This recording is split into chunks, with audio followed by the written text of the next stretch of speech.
Hello, everyone! Welcome to this new series that I'm starting on book reviews, where you can hear me talk instead of me looking at you with an expressionless face like this. In this video, I'm going to be talking about For Algernon, a 1959 Hugo Award winner written by Daniel Keyes.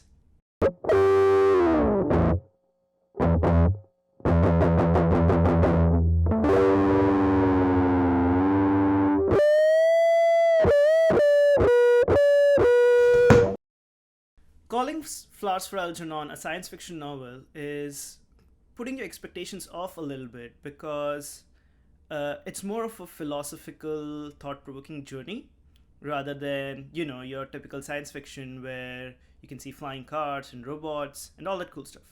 But Flowers for Algernon is still cool. You have to remember that. It's a cool book. The premise for this book is something like this.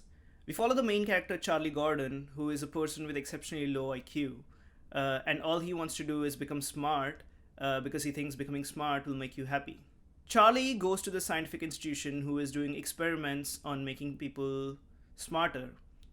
He meets this lab rat whose name is Algernon, who is literally a rat, and finds out that the rat has had higher IQ than him after going through the experiments. Charlie decides to be the first candidate for the human trials, and that's where the story begins. There's not much to do with the plot or other characters per se, but just because the book is not plot driven doesn't make it any less interesting. We follow Charlie's perspective mainly as he sees the result of this experiment and quickly realizes that his intellectual growth is not mirrored by his emotional growth. It's really heart wrenching to see when Charlie remembers his past memories, childhood memories, and comprehends the true intention of people around him. And this is a big theme in the book of how people treat the specially abled in the society, which can be easily applied to the current society as well, where we treat people who don't have this alpha qualities like leadership skills and communication skills, which makes people employable, as less than normal or inferior.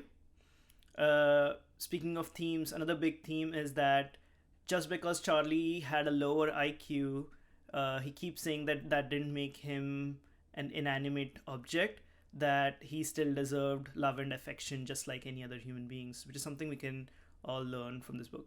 From a writing style point of view, the book is written in epistolary, which, if you don't know what that is in form of letters. In this case, it's Charlie's journal entries that we read. And I've read a couple of books in this style, and this is by far the best execution I've seen of the style. The author does a phenomenal job of translating Charlie's IQ onto the written word. There's actually nothing much to dislike about this book. It's short, it's only 300 and odd pages, like 7 hours, if you are listening to the audiobook. At the end of the book, you really come out and think and contemplate about our own actions in similar situations. And that's what a good book is, right? One that makes you think. So I think this is a great book. It's a 10 out of 10 in my books. I wouldn't rate it in my top 10 sci-fi books because I don't think it's a science fiction book by conventional means, but definitely at the higher end of my all-time favorite books. The only people I wouldn't recommend the book is if someone wants to read something light or upbeat, because even though the book isn't dark per se, it's definitely on the melancholic side. So if you check out the book, let me know your thoughts on it in the comment section below. And if you have any other recommendations for books I should read and review, let me know as well.